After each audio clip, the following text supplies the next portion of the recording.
Shalom peuple de Dieu, bienvenue dans Selon la Bible, qui est un moment de partage sur différents thèmes principaux de la Bible sous le périscope de la Nouvelle Alliance.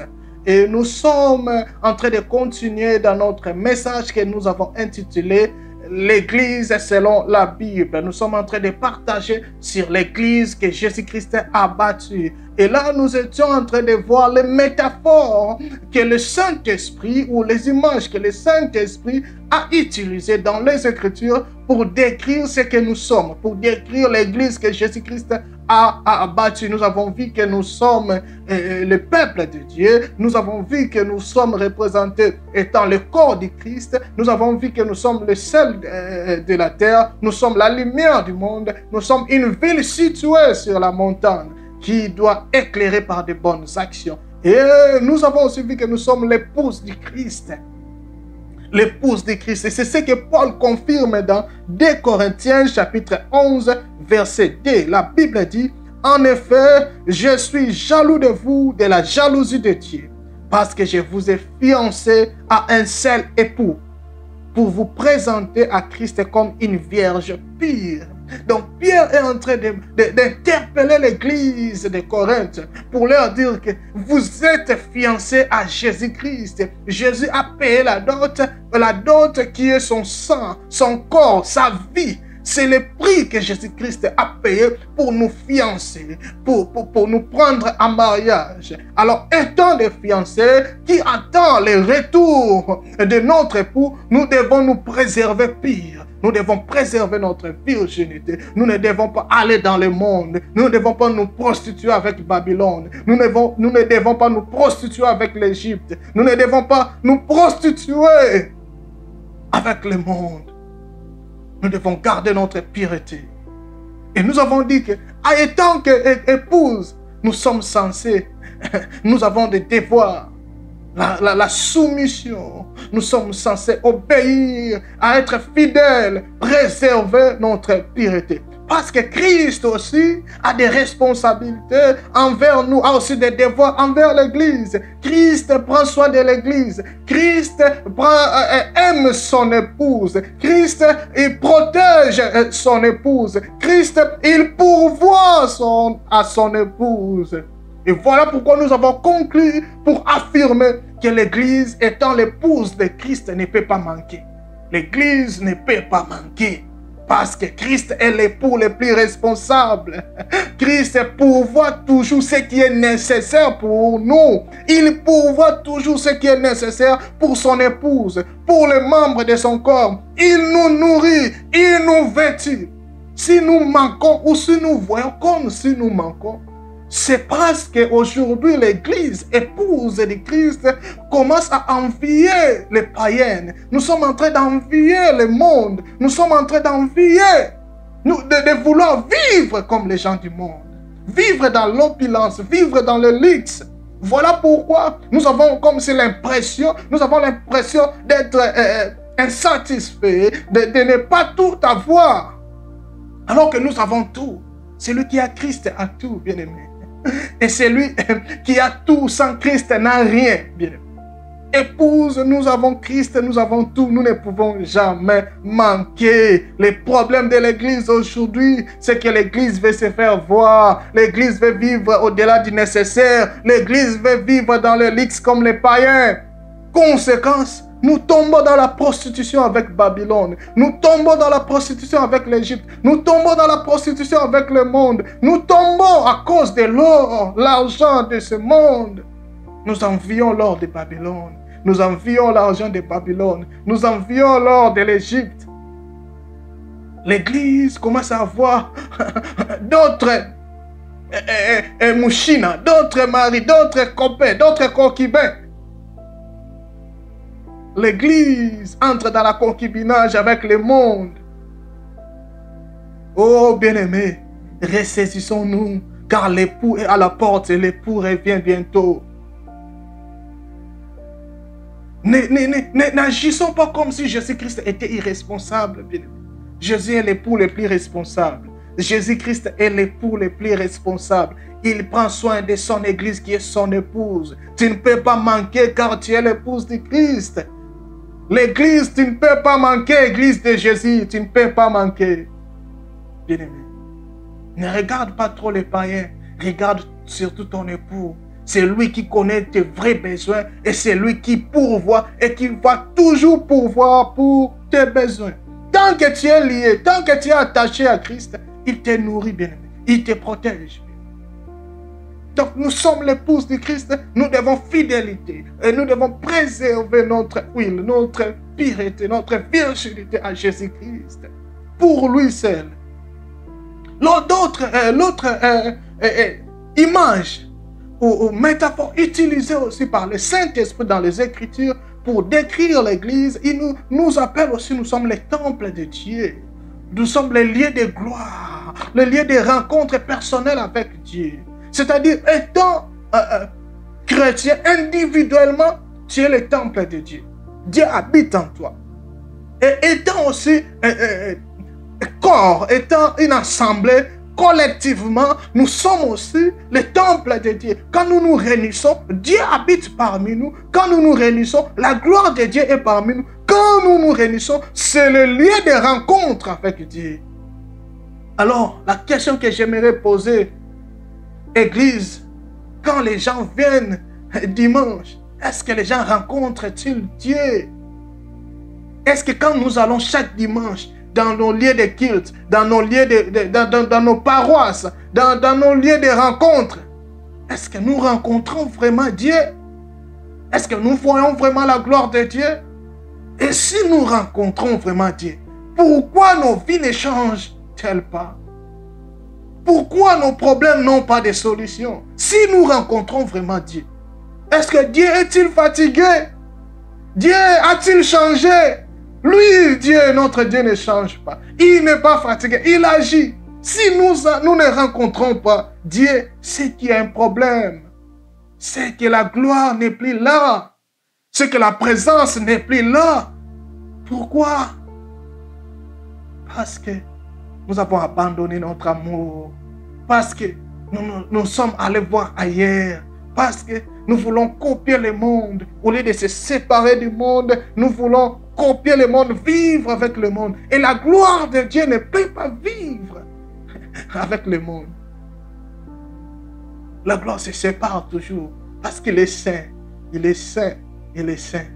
Même toi, papa, maman, individuellement, tu es le temple de Dieu. C'est-à-dire quand quelqu'un te rencontre, il doit rencontrer Dieu. Parce que Dieu habite dans son temple. Alors si Dieu habite en toi, quand quelqu'un te voit, il doit rencontrer Dieu. Il doit rencontrer Dieu.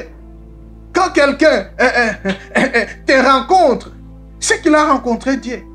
La question est-ce que quand les gens te voient, quand les gens parlent avec toi, quand les gens se confient en toi, est-ce qu'ils rencontrent vraiment Dieu? Ou ils rencontrent Adam? Est-ce que les gens rencontrent Jésus dans ta vie ou bien ils rencontrent Adam? Chacun de nous peut répondre. La Bible dit ceci dans 2 Corinthiens chapitre 6, versets 14 à 17. Il dit, ne vous mettez pas avec les infidèles, ne vous mettez pas ensemble avec les païens dans la débauche pour faire du mal. Il dit, car quel rapport y a-t-il entre la justice et l'iniquité?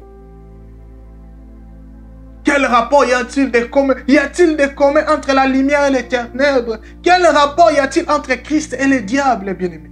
Quel rapport y a-t-il entre Christ et le diable? Quel rapport y a-t-il entre un fidèle et infidèle? Quel rapport y a-t-il entre un chrétien et un non-chrétien? Quel rapport y a-t-il entre le mal et le bien? Entre la lumière et les ténèbres? Il dit, quel rapport? Y a-t-il un accord? Il n'y a pas d'accord entre Christ et le diable. Et il dit, quelle part a le fidèle avec l'infidèle?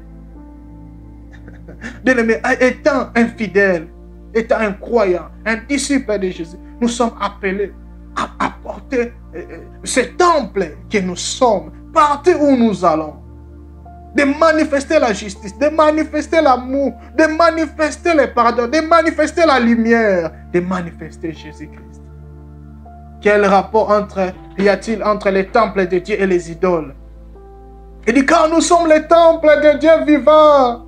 Comme Dieu l'a dit, Il dit, j'habiterai et je marcherai au milieu d'eux, je serai leur Dieu et ils seront mon temple, bien-aimé. Il dit, c'est pourquoi sortez au milieu d'eux. Séparez-vous, dit le Seigneur. Ne touchez pas à ce qui est impur et je vous accueillerai. Bien-aimé, arrête de toucher à ce qui est impur. Sépare-toi d'eux. Ne suis pas le monde. Ne te mélange pas au monde. C'est le temple de Dieu. Le temple de Dieu, cela veut dire nous appartenons aussi à Dieu. Et celui qui détruit le temple de Dieu, la Bible dit Dieu lui le détruira. Celui qui détruit le temple de Dieu, il sera aussi détruit par Dieu. Donc, nous sommes le temple de Dieu, une habitation de Dieu.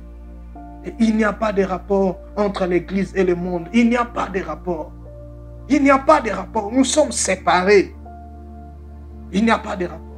Donc, nous voyons que nous sommes le temple de Dieu. D'autres métaphores que la Bible ou que le Saint-Esprit nous révèle par les Écritures, il dit nous sommes aussi les branches attachées au vrai sceptre. Ça, c'est dans Jean chapitre 15, où Jésus-Christ se présente lui-même étant le vrai sceptre. Il dit, et nous sommes les sarments. Il dit, c'est moi qui suis le vrai sceptre, et mon Père est le vigneron. Tout sarment qui est en moi et qui ne porte pas de fruits, il enlève, et tout sarment qui porte des fruits, il les taille afin qu'il porte encore plus de fruits. Étant branches attachées à Christ, demeurons attachés à lui. C'est lui qui va nous nourrir. Et notre responsabilité, étant des sarments, étant des branches attachées au vrai sceptre, c'est de produire des fruits, bien aimé. Dans le monde, nous devons produire des fruits. Nous sommes appelés. Il dit, celui qui ne porte pas de fruits, il sera coupé. Le Père va le couper, bien aimé.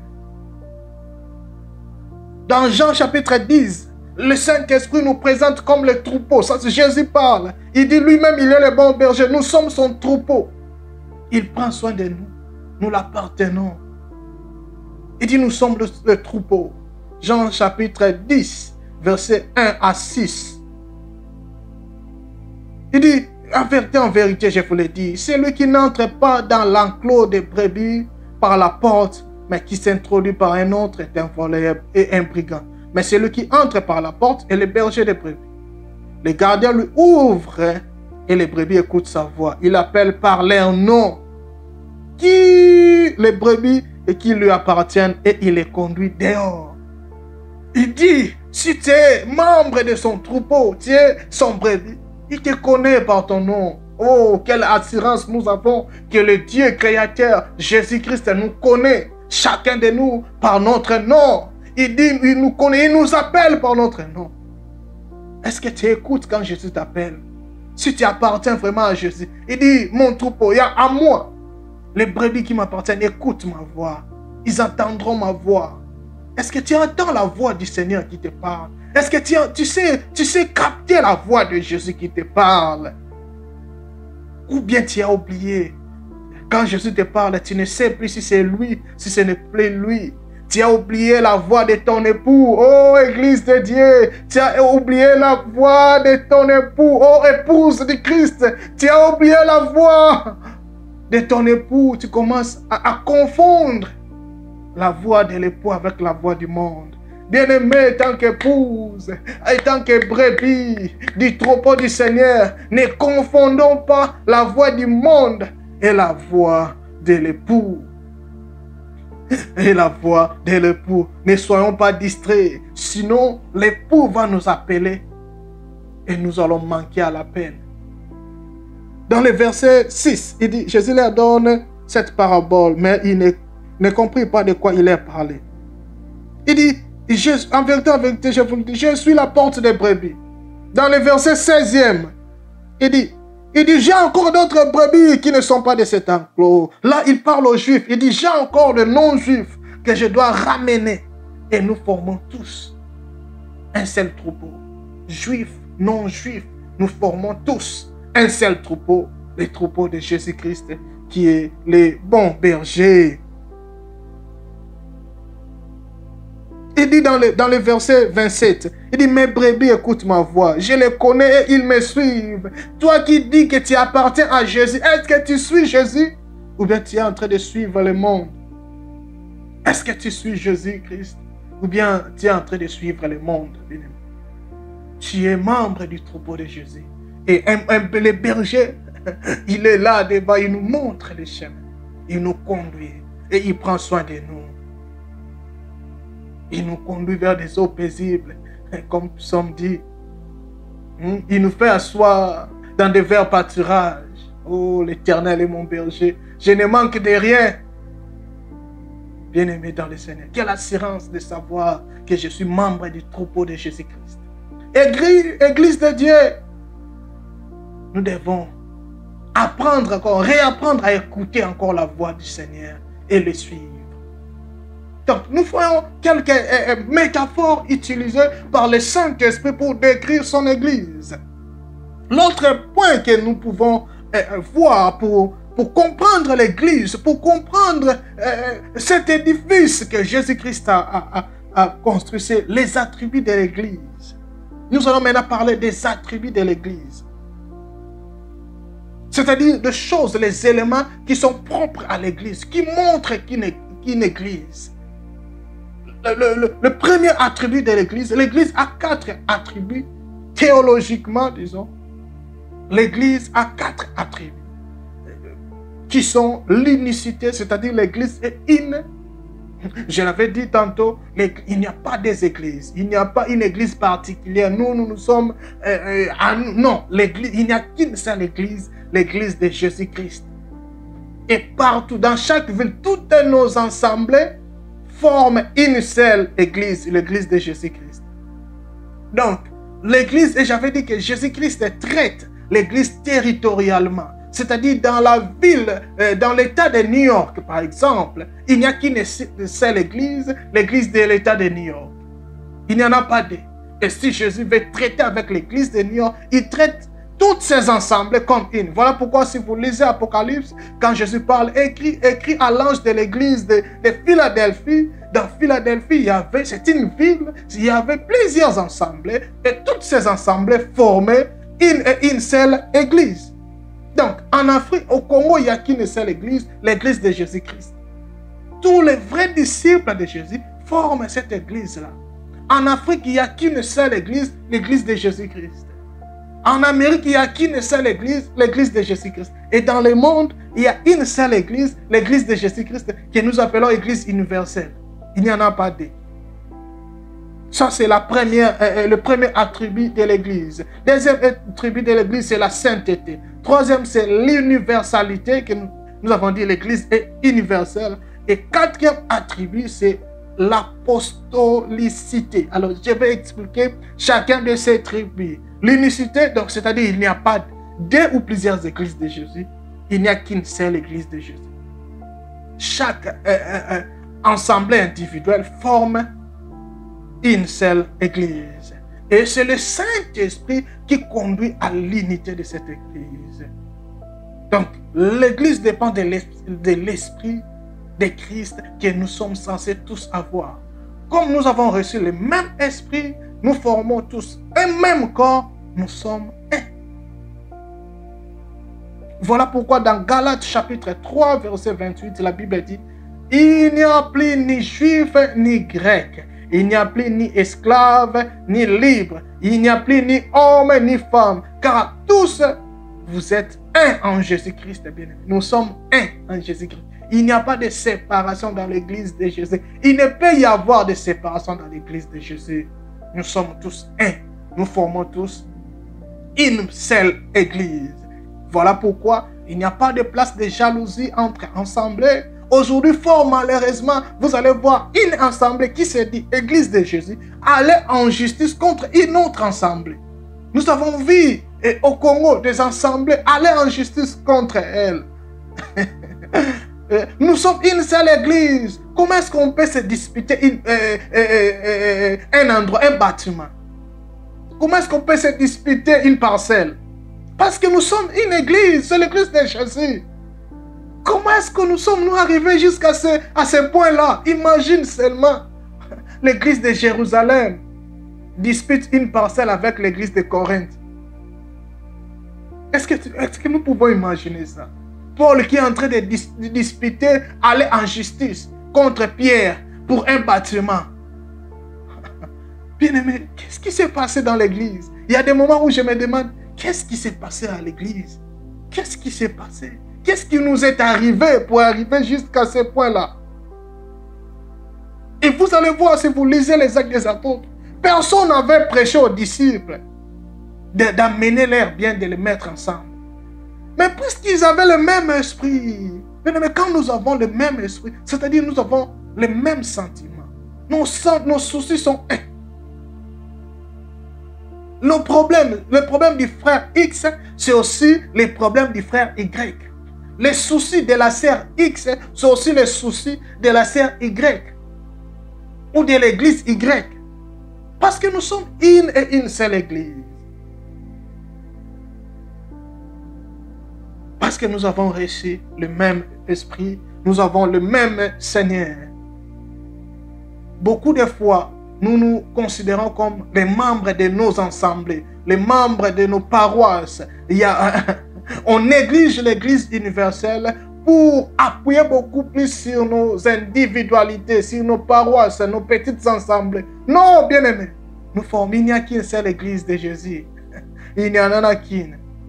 Deuxième attribut, c'est la sainteté. Maintenant, la sainteté, il y a des degrés de la sainteté. Le premier degré de la sainteté, c'est le statut que Dieu donne. C'est Dieu qui nous déclare saints. Être saint, ce n'est pas par nos propres efforts. D'abord, c'est Dieu qui nous impute sa nature de saint. Comme Dieu est saint, il nous a déclaré saints. Donc, l'Église est sainte parce que l'Église a reçu cette nature de Dieu. L'Église a été imputée de cette nature. L'Église est sainte. C'est un don. Ce n'est pas nos propres efforts. C'est un don. C'est Dieu qui nous a déclaré saints. En recevant maintenant cette nature nous donne un pouvoir, nous habilite, cette nature nous donne une capacité de porter, de préserver cette sainteté. Donc d'abord, Dieu te donne cette capacité. Dieu te déclare saint. Maintenant, puisque Dieu t'a déclaré saint, Dieu te donne maintenant la capacité de te préserver, de rester saint, de rester séparé du monde. Cela vient de Dieu. Donc Dieu nous a donné sa capacité, cet attribut communicable de Dieu. La sainteté, c'est parmi les attributs communicables de Dieu que Dieu nous a communiqué. Et le deuxième degré de la sainteté, c'est ce que maintenant l'Église est appelée à faire. C'est ce que des disciplines que nous devons mettre en place pour être toujours propres. C'est comme si une maman qui prend son enfant, il lave son enfant, il habille son enfant et la maman déclare l'enfant propre. L'enfant n'a rien fait, c'est la maman qui a tout fait. Mais l'enfant a maintenant le devoir de rester propre, de garder ses habits propres. C'est ce que l'Église est appelée à faire. C'est ça le deuxième degré de la sainteté que nous devons faire. Et nous ne pourrons le faire qu'en obéissant à Dieu. J'ai aimé, il y a un message de pasteur Adeboye qui a dit, la sainteté c'est obéir à Dieu. Quand Dieu dit va, tu vas. Quand Dieu dit ne pars pas, ne pars pas. Quand Dieu dit mets-toi debout, tu te mets debout. Quand Dieu dit assieds-toi, assieds-toi. C'est ça la sainteté. Donc, le premier degré de la sainteté, c'est le don que nous recevons. C'est Dieu qui nous déclare saints. À cause de lui, pour lui seul, de lui-même, par sa souveraineté et par son amour. Et le deuxième degré de la sainteté, c'est cette capacité que nous avons reçue de Jésus-Christ. Maintenant, nous devons le mettre en application. Nous devons être disciplinés. Nous devons rester, demeurer mis à part, demeurer séparés du monde. Parce que nous avons reçu cette capacité. Aucun chrétien ne manque la capacité d'être saint. Tout chrétien a cette capacité de demeurer saint à Dieu. Troisième attribut, c'est l'universalité. La Bible dit que l'Église est universelle car l'Église est une. Donc, dans tout l'univers, l'Église, il n'y a qu'une seule Église, puisqu'il n'y a qu'un seul Esprit, il n'y a qu'un seul Seigneur. L'universalité, ça veut dire aussi que les enseignements de l'Église sont applicables universellement. Tu ne peux pas prêcher l'évangile des États-Unis, tu ne peux pas prêcher l'évangile pour l'Afrique seulement. Non, l'évangile c'est pour tout l'univers, c'est pour c'est pour tout l'univers, c'est pour tous les 5 continents, c'est pour le monde entier. Il n'y a pas d'évangile pour l'Afrique, il n'y a pas d'évangile pour l'Europe, il n'y a pas d'évangile pour l'Asie. Car l'évangile doit être applicable partout dans le monde. Si tu prêches l'évangile qui n'est applicable qu'en Afrique, ce n'est pas l'église, ce n'est plus l'église, ce n'est pas le message de l'église. C'est ça l'universalité de l'église. Alors nous sommes arrivés à la fin de notre temps. Laisse que le Seigneur continue de nous parler, de nous interpeller à travers ces messages. Il nous a mis à cœur de révisiter encore son église, l'église qu'il a bâtie. Des fois, nous voyons que nous nous sommes écartés de ce que la Bible dit. Nous sommes écartés des fois de ce que la Bible a tracé, de ce que la Bible a déclaré, de la manière dont la Bible a défini l'église. Alors, il est temps de revenir à la Bible. Revenons dans selon la Bible. Revenons dans selon la Bible. Revenons dans selon la Bible. Prêchons ce que les apôtres ont prêché. Prêchons ce que Jésus-Christ a prêché. Prêchons ce que les apôtres ont pratiqué. Prêchons ce que Jésus-Christ a pratiqué. Et c'est ça l'évangile, c'est simple. Il n'y a pas d'autre chose à prêcher à part ce que Jésus-Christ a prêché, à part ce que les apôtres ont prêché. Et c'est ça l'universalité de l'Église. Vous voyez, aujourd'hui, nous menons des fois d'autres messages qui ne cadrent pas avec ce que les apôtres ont prêché. Bien-aimés, lorsque le Seigneur, des fois notre cœur est rempli des fois de tristesse en voyant ce qui se passe dans l'Église. Mais nous prions, nous savons que Jésus-Christ est au contrôle, il n'a pas abandonné son Église, il continue de diriger et il prend soin de son Église. Revenons à la Bible, attachons-nous à l'Évangile. L'Évangile, c'est la mort de Jésus, c'est la croix. L'Évangile, c'est l'ensevelissement de Jésus. L'Évangile, c'est la résurrection de Jésus le 3e jour. L'Évangile, c'est l'ascension de Jésus assis à la droite du Père. L'Évangile, c'est la seconde venue de Jésus. Il revient pour prendre son Église. L'Évangile, c'est Jésus-Christ et son œuvre. C'est tout, c'est ça l'Évangile, bien aimé. C'est ça l'Évangile, il n'y en a pas d'autre. C'est Jésus. Alors si tu pars dans une église qui ne prêche pas Jésus, qui ne prêche pas l'œuvre de la croix, ce n'est plus une église et tu n'es pas en train d'écouter l'évangile. Laisse que le Saint-Esprit continue de nous parler et que l'Éternel nous garde.